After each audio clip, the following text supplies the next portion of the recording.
Hello everyone, welcome to my channel, your place for news and gameplay. Some good, some bad, and let's be honest, likely some raging tilting. If you like what you see, please consider subscribing and hitting that bell for notifications. Today's episode, take a look at the dev stream that happened actually earlier today. And we're going to go over a few of the points, and then maybe I'm actually going to try the skirmish and see how good or bad I do at it. So let's just get started right away. As you can see from my screen here, although I have my beacon running hanger, I have to change that at some point today. But anyways, there's a little button in the bottom right hand corner here called Operations. So apparently the operations are live as of the dev stream at 12 o'clock today. They're at least live on Android. I think they said it was live on iOS as well, but it's not live on the other platforms. But don't quote me on iOS. I think they said it was, but I can't quite remember. Anyway, so let's just go on the operation here and take a quick look at it. So the top row is the free pass, and the bottom row is what you actually have to pay for. And they have quite a few items in here which are decent. You have regular weapons that I probably would just end up selling for silver at this point. You have some boosters, and speaking of boosters, there is one thing they mentioned in the live stream, is that they confirmed they took honor boosters out of the game, and they plan to, at some point, it sounds like, anyways from what they were saying, that they would be completely removed altogether. I know there has been a couple times already where there's been offers in the shop and you could still buy honor boosters that way. But I think with this whole concept of going with honor boosters, ranking your place in battle, and a lot of things being more tied to honor boosters that are now, sorry, I'm saying honor boosters all the time. A lot more things in the game are being tied to honor points, and so they've now decided to get rid of honor boosters. Myself, I would actually rather see them get rid of attack and defense boosters, because I actually never use them, and give us more resource boosters, because at least in my case, I desperately need resource boosters. But anyways, as we go through it here, you'll see right here is something that was interesting to me. These right here on level 13, you get paint jobs. Now, these aren't just normal paint jobs, these are called legendary paint jobs. And you'll notice there, it says Fujin, the paint is called Royale, and it has a little defense sign saying 5%+5%. Legendary paint jobs have skills attached to them. So if you get on this path here and you get any of the legendary paint jobs for a specific bot, it's like having a legendary pilot. You get an additional skill. Now they're attaching skills to paint jobs. Personally speaking, I don't understand how a paint job can give you a special skill, but whatever, that's the way it is. So we have the Fujin here, it gets 5%, I believe that's durability, and the Lancelot also gets 5% durability. It's either 5% durability or 5% increase in their shield. I can't remember what that symbol stands for. I think it's durability. So if you go forward here, see at level 20 you can get a Griffin in the regular path, or you can get the Scavenger Griffin, which is the remodeled Griffin in the paid one. Going forward a little bit more, here we can get Inquisitor components, so you get several components. There are new pilots available. So Adam O'Leary here is a legendary pilot for the Griffin. It recharges its jump ability. Keep going along the path here. There is, I guess this is a random regular pilot you can get. See here, it just says random regular pilot. I think that's just at the normal, is it, it's not corporal, like ensign or whatever it is, the beginning rank of a pilot. So you still have to level it up. Again, we have two more legendary pilots here. One for the Heishi, or no, the Aoguang, and it says Robobot. Again, that's looks like more, 5% durability, 5% durability for the Inquisitor. So what else is in here? We have more Inquisitor components. I'm not really too much of a fan of Inquisitor components because I already have an Inquisitor and I don't really want another one. At level 60, we get more legendary pilots. This one's for the Blitz. Again, it's 5% durability. And the Spectre gets a neon paint job, and it's 5% durability there as well. I'm not sure why it's only durability. You'd think there would be some other special skill that would attach to some of these paint jobs, but whatever. So as you can see here, level 60 is where it stops for the free pass. If you want to continue past level 60, you have to get the actual operation pass that you have to pay for. Now, I'm not sure yet is if once you hit level 60 in the free pass, if you can still accumulate operation experience towards like level 61, 62, etc. You just don't get any rewards. I hope that's the case because I really don't want to end up buying the operation pass until I have the whole thing unlocked, and then I can make the decision as to really do I want to buy it, is it good enough for me or not, because it can get a little bit pricey, especially if you decide you want to pay for the premium on top of everything else. But you do get some good rewards in here, like 15 million silver, 800 keys, 1,000 power cells, quite a bit. We have another legendary pilot here, and this one is for the Spectre. It looks like increased weapon damage while the ability is active, so while you're jumping.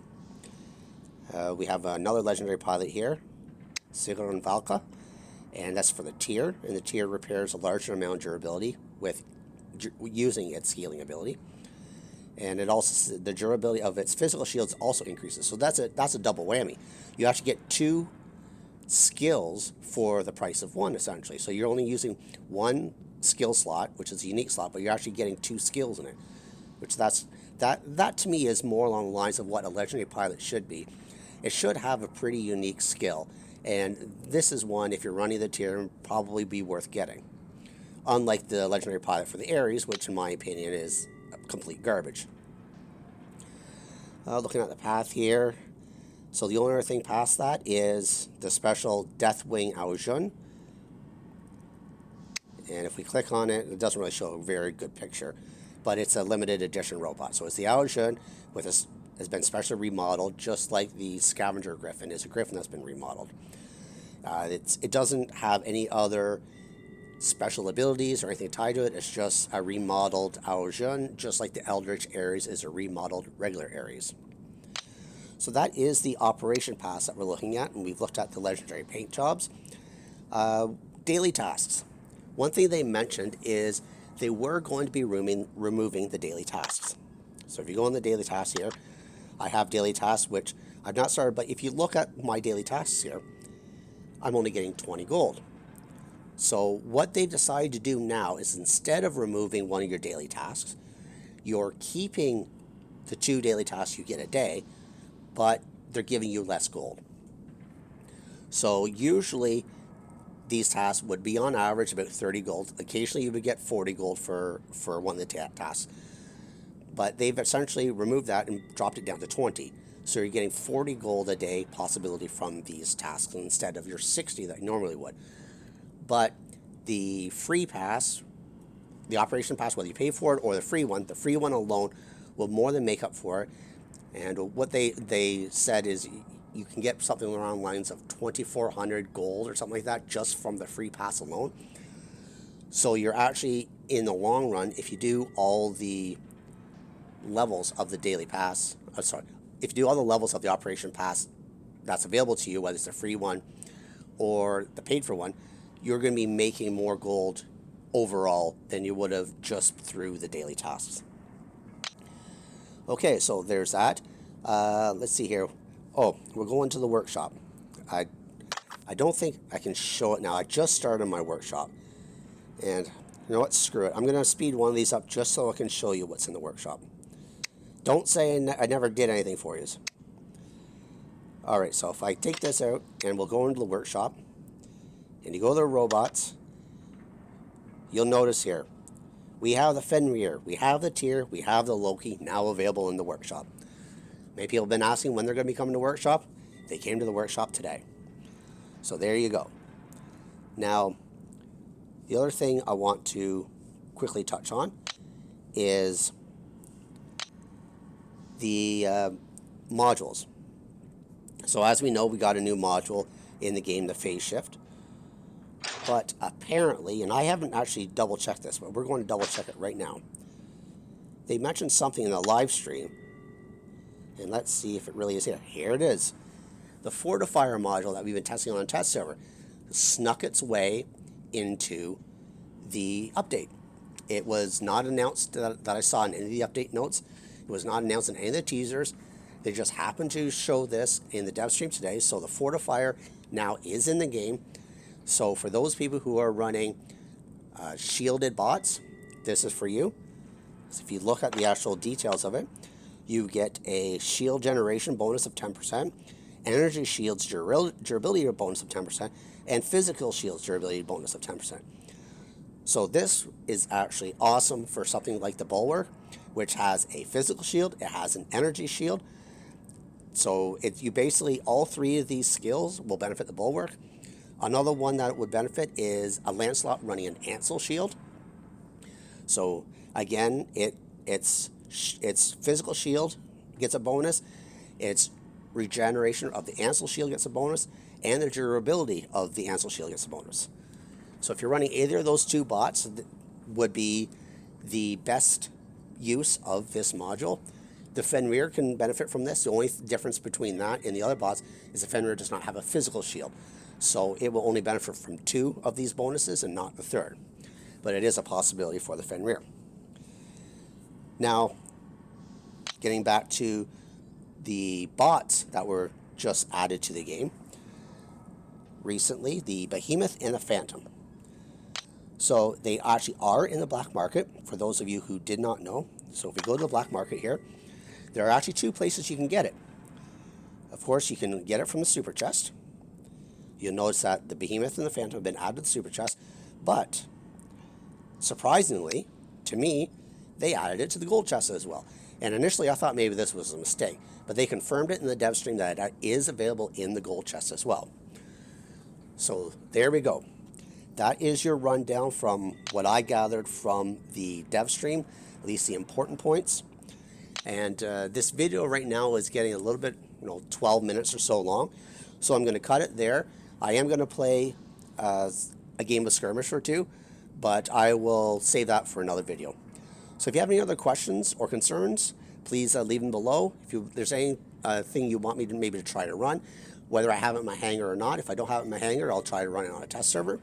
And speaking of a test server, there is one this weekend. I was actually able to get onto it this morning because they were testing. Oh, of course. Well, why don't I actually say what the big thing was that came out of this dev stream?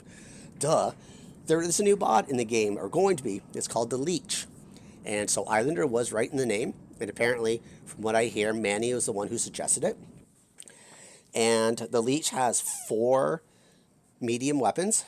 It has the ability to essentially redirect damage it inflicts to another bot. Now, I believe it has to be line of sight. You can't redirect it if they're behind cover. And it has a 600-meter range.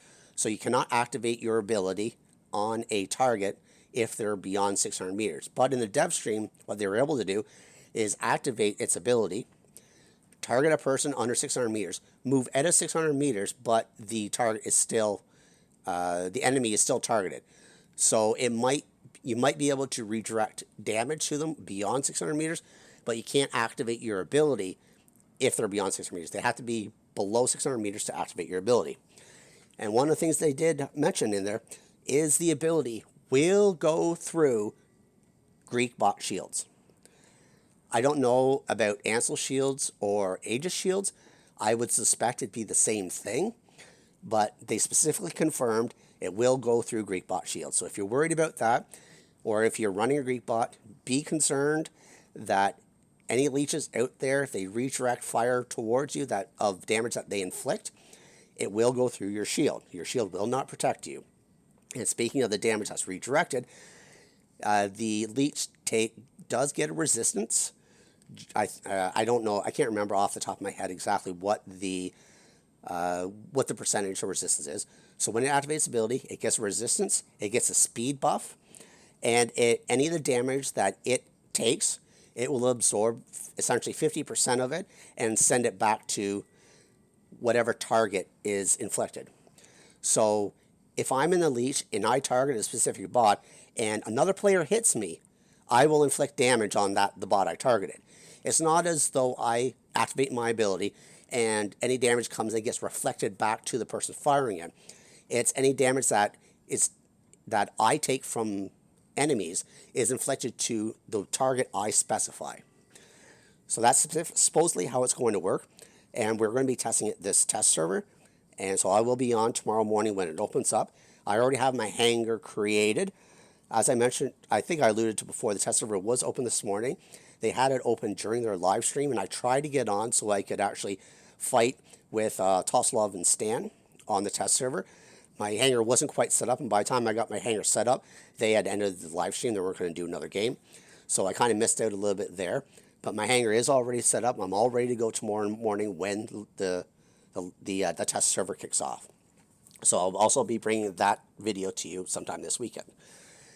So as I said before, any questions or comments, leave them below. I'll do what I can. I'll try to answer as many as possible. And until next time, cause some mayhem in the field for me.